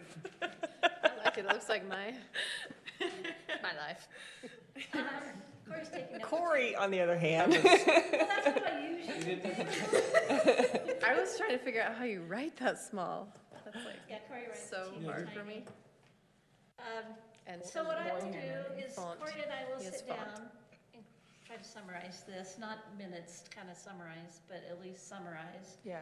And then we'll make sure we identify those policy questions that are most important to go through with city council, because we only have an hour. And can you then- present those to them before the meeting so they have time to ponder, because they like to ponder? I'm sure many of them are pondering already. Okay. I sent them another copy today. So we'll do that, and then I'm gonna start just writing code with Okay. these things in mind. Am I chairing that meeting on Thursday? I guess you are. Okay, Yeah, you want to? so can I meet with you on Wednesday, the 23rd? Does Emily? I think I'll be here, but I'm not sure. It's a planning commission meeting. Okay. I don't know if that matters. We have enough people. It's just a joint work session, I guess, right? So- Yeah. I mean, the more the merrier. I mean, really, the better, so that everybody can get their opinions out. But, you know, life happens. It's understandable, but if you can make it, I encourage you to. And if I'm chair, I will push hard to get it all discussed in an hour. You will, yeah. The meeting master. Hey, one clarification I'd like to know about the energy, the first item we talked about. Tanya was great. What's the direction they're going? What's the purpose of this? They're trying to save power? Just, yeah, energy efficiency. And it's just power from... Greenhouse gas, Well, it's climate change, everything related to energy. Okay. Whether you believe in it or not, climate change is, you know, something we need to talk about. I get stuck on that a little bit and the water, just because it feels like we're only applying it to one sector of all commercial development. That kind of bothers me, that it's only one I understand. kind of business that's having to comply. I mean, restaurants use probably. But once we have it done and dusted for overnight accommodations. We the can idea work on being everybody else. Transferring it. And this whole effort was because we don't want to allow hotels willy-nilly. We want to make sure that they're really what we want. Yeah. And since we're really trying to focus on overnight accommodations right now, but you're right, I think eventually, Yeah. if we have the same council, we will probably be going there. We're gonna have really easily transferable redevelopment standards when we come out of this process too. Yeah, So, I think so. and that was kind of the next big elephant in the room is, all right, now we're talking about what qualifies as, you know, redevelopment enough to trigger something new, because that's something we're gonna be dealing with every commercial property in town at some point, expansion or, you know. Managers, do you have anything to? This is really hard, thank you. Yeah, it is, it's, you really know, hard. tough stuff. Oh yeah, back to the bikes. We could, have you been to other cities where you can just use an app to rent like an electric scooter or an electric bike or something like that? Oh, yeah. So those It's coming. places- Yeah, those racks, I looked those up. Those are making like $800 to $1,000 a month. And it's like $2 to $5 per ride, probably less in Moab. So I think that's a reasonable amount of money for someone to pay. That's like a market rate amount, and it's not $25 to rent a bike for half a day. So maybe like allowing them for a small cost is acceptable. But what are the problems we run into on Main Street? Since they can't be on the sidewalk, we've already got a crowd of semis. Scooters are a whole separate issue. Yeah. That Joel is working really hard on. And I lived in, And I'll take your advice gladly if you want to share. and I lived in downtown Salt Lake City, so I'm well aware of them, and But we are doing more bike lanes, and so we Yes, can true. put more scooters in bike lanes. they go really fast. Yeah, imagine a bunch of scooters on Main Street with the semis I'm and the afraid parallel we're gonna parking. have- And we're gonna have some other I don't issues. think we'll allow them on Main Street. people still ride them. People don't know. So you, I think we need more signs that say, I mean, what you can sometimes and a can't great do on Main idea, but Street. then the outcome could be devastating. When you basically got a highway rolling through your town. I saw Yeah. a guy riding an electric skateboard That's yesterday why on Main down, Street. he was going Down Main between Street. the lanes. Yes. Yeah. Yeah, we're gonna, Off, yeah. We're not lane splitting, it's legal now. Yeah. Legal now. then Oh, as soon as there's a fatality, it's gonna, might come back here. Well, that's why Joel's working on it.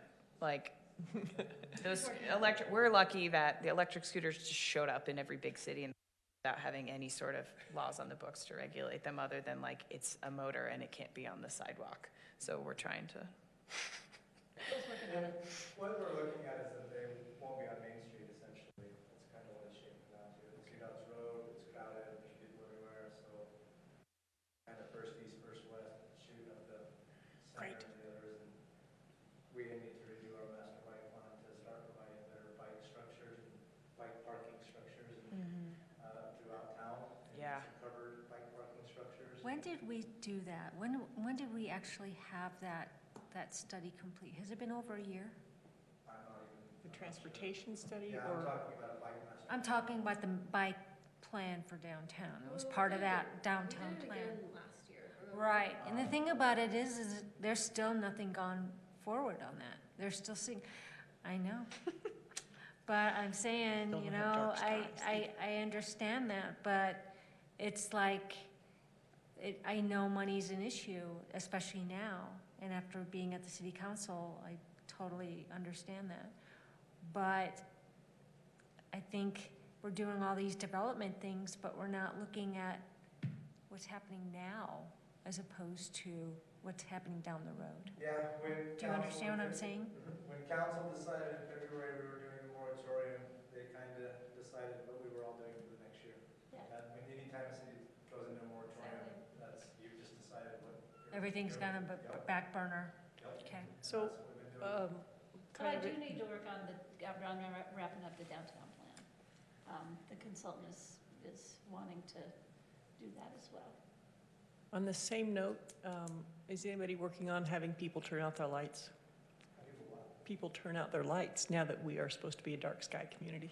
I don't know if we've got to that yet. No, but Not- Corey's our light guy, Good. so he's working with I've got a Rosemary list. and Zachary. We had a meeting. Good, we need them. We had a meeting this week and we talked about how we're starting to read that, how we're gonna interpret it, how it will go forward. We Okay. haven't gotten to the part where we're actually enforcing. We are a new construction. We are, yeah. Yeah. And We I are would, working on it. I would just like something simple, like a flyer put out to all the businesses that says, turn your lights off. And That's all. Rosemary Just has- turn your lights has off. actually done that I kind of know. thing, and we'll do more of it, Okay. definitely.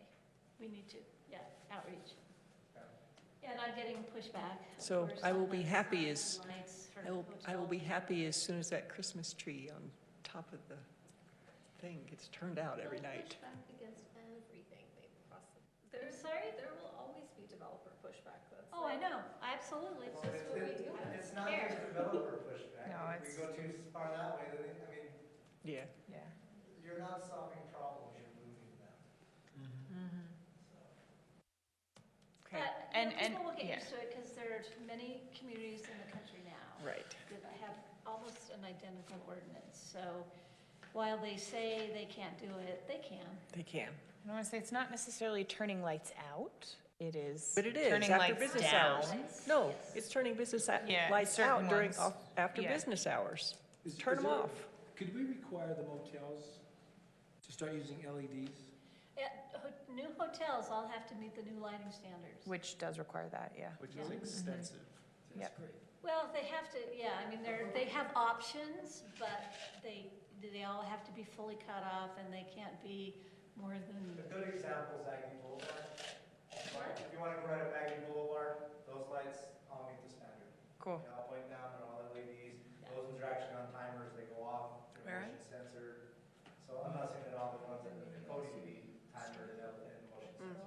they do if they're floodlights. Yeah, so, Yeah. but that's, if you're curious as to what that ordinance is going to lead to as far as lighting for right up Aggie Boulevard and that one. That's good to know, actually. Super helpful.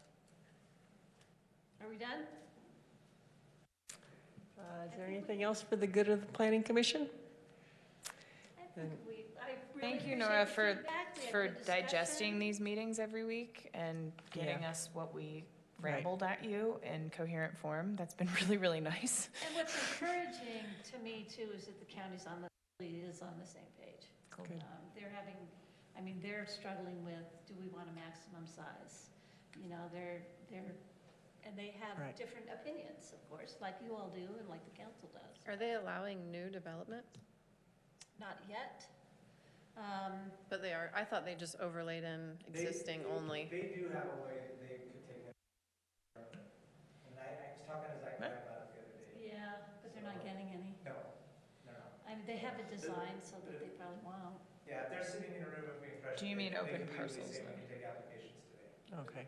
I How thought the overlay works is another issue. they weren't allowing any new overnight development if it wasn't in an existing overlay or overlaid, Even an after this existing, process an is over. existing use that they overlaid.